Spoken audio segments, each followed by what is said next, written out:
C'est le jour J, le grand départ pour Vegas, et on retrouve Anthony tout seul à Roissy, Othman étant obligé de partir un peu plus tard.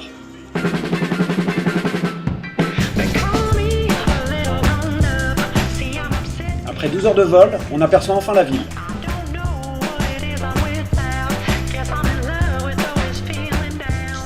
9 heures de décalage, on remet les pendules à l'heure, puis c'est la sortie de l'aéroport et les premières impressions. 45 degrés ici, chaleur de malade, ça commence bien.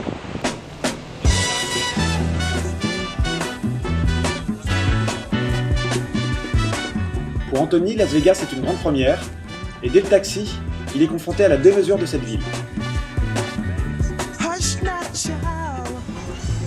Et l'ascenseur dans la tour Eiffel et tout. Ouais. Des grands malades ici. Des grands malades.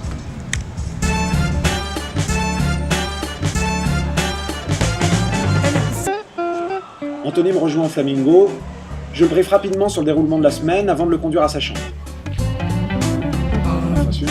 Près de 4500 chambres au Flamingo, autant dire qu'il ne faut pas se tromper d'ascenseur, sinon ça peut faire une petite trotte. 22, 140 140, ouais. 1 km à droite.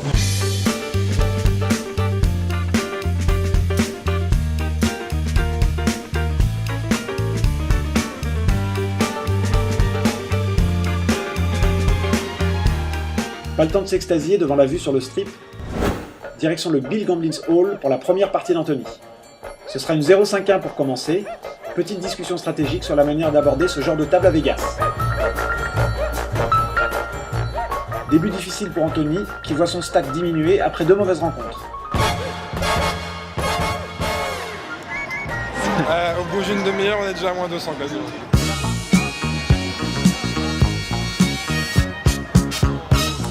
Après 1h30 de jeu, Anthony, trop fatigué, préfère limiter la casse. D'autant plus qu'on vient de nous biper, Othman vient d'arriver.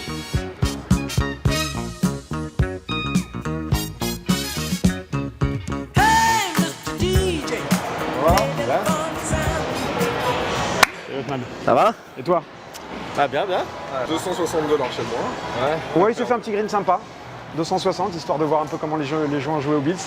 On commence déjà cagoulé, c'est C'est ça ça? que vous voulez dire. Ah non, non, c'est ça, il s'est tapé une mauvaise rencontre la première. C'est pas grave, on va boire un coup déjà et puis On va boire un peu tranquille et puis on remet ça demain. Au drive.